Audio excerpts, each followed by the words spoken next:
शीना को इस बात का बड़ा घमंड था कि जिस काम में वो हाथ डालती थी वो काम अच्छा हो ही जाता है। शीना की हर बात में हाथ का इस्तेमाल जरूर होता था। एक दिन शीना का पति आकाश उससे कहता है, कल जो वो भिंडी बनाई थी ना तुमने, वाह वाह वाह, मजे आ गए।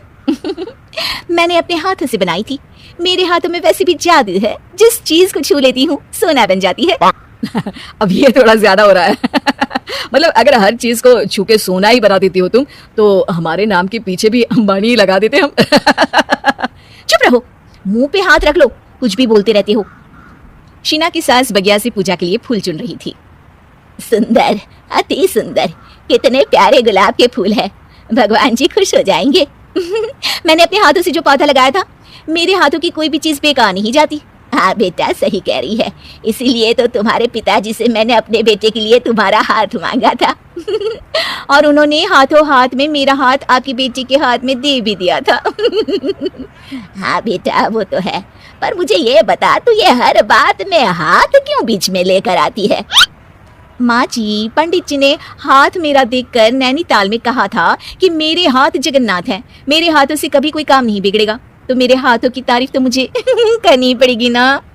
हाँ हाँ, ठीक ही कह रही हो वैसे, तो मिलाओ हाथ इसी बात पर। शीना को न सिर्फ इस बात पे गर्व था कि उसके हाथ से सब अच्छा होता है, बल्कि घर के सारे काम भी वो पहले अपने हाथ से करती, फिर कोई दूसरा उन कामों को कर पाता। एक दिन शीना कपड़े धो रही थी। अरे घर में वॉशिंग मशीन है तो सही, खुद क्यों थक रही हो? कपड़े पहले मेरे हाथ से धुलेंगे, फिर वॉशिंग मशीन से। पहले हाथ की सफाई, फिर मशीन की धुलाई। अगर आज डाकू गब्बर सिंह होता ना, तो वो ये हाथ मुझे दे दे ठाकुर, तुमसे जरूर कहता, और मैं तो दिलवा भी देता तुम्हारे हाथ। हर एक काम में हाथ बटाओ, ज्यादा जुबान न चलाओ, वरना दूंगी एक उल्टे हाथ से। क्या दोगी? कपड़े दूंगी, लो निचोड़ो।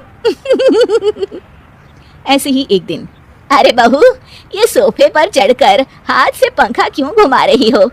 माँ जी, क्योंकि मेरे हाथ से घूमेगा तो ज्यादा अच्छे से हवा देगा। अरे बेटा, फिर तो तुम गाड़ी का पहिया भी हाथ से घुमा के मायके जाया करो। एक बार आकाश ने घर पर कार लाने की बात छेड़ी। माँ, सोच रहा हूँ कि एक कार लेकर आता हूँ। ले ले बेटा, क्यों नहीं?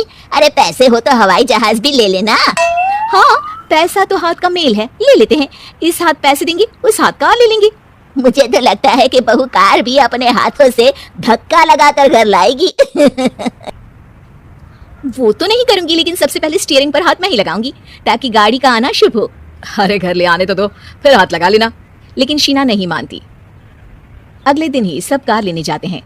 शीना सेल्समैन से कहती है, भैया ये कार बहुत पसंद है, पैक कर दो। अरे ओ भगवान, 2 मीटर कपड़ा नहीं है जो पैक करवा ले, जरा चला कर तो देखने दो। यस सर, बिल्कुल, टेस्ट ड्राइव कीजिए ना। अरे नहीं नहीं, सबसे पहले मैं हाथ लगाऊंगी गाड़ी को, मेरे हाथ अच्छे हैं। अरे यार, हाथ तो मैं भी धोता ही हूँ, और आजकल तो सैनिटाइजर से भी धोता हूँ। मेरे काम में हाथ ना अड़ाओ। अरे टांग ना अड़ा होता है भगवान, हाथ नहीं। शीना ड्राइविंग सीट पर बैठ जाती है और आकाश उसे गाड़ी के फंक्शन समझाता है। देखो शीना, ध्यान रखना, ये है स्टीयरिंग, इससे राइट लेफ्ट जाएंगे, ये है एक्सेलरेटर, इससे स्पीड कंट्रोल कर सकते हैं, और उसी के पास में है ब्रेक, जो तुम्हारी जुबान में शायद मिसिंग है। ठीक है, ज्यादा भी सिखाने की जरूरत नहीं है। मेरी माँ तो कहती है कि मैं अगर अपनी शुभ हाथ लगा दूं तो जग घूम जाए, तो ये स्टीयरिंग क्या चीज है? शीना गाड़ी स्टार्ट कर देती है और स्टीयरिंग को घुमाते हुए एक्सेलरेटर पर धीरे से पैर रखती है, और शोरूम के बाहर के एरिया में ही गाड़ी घूमने लगती है, जहाँ दूसरी गाड़ियाँ भी रखी हैं। देखा मेरे हाथों का कमाल। अब ब्रेक दबा दो, आगे गाड़ी है।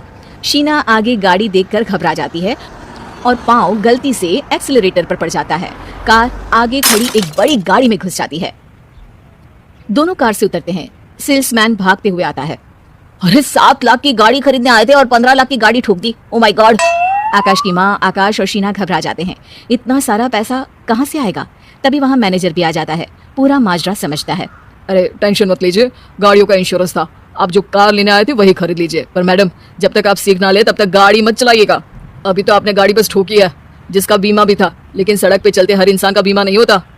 अरे मेरे हाथों से ठुक भी गया ना तो उसकी जिंदगी बन जाएगी, और अगर चला भी गया तो स्वर्ग ही पाएगा। मैनेजर साहब, मेरे हाथ में कोई दिक्कत नहीं है, वो तो बस पाँव गलत जगह पर चला गया था। शीना की बात सुनकर आकाश अपना सर पीटता है और उसकी सास अपने हाथ से खुद का मुंह छिपा लेती है, और मैनेजर हाथ जोड़कर माफी मांग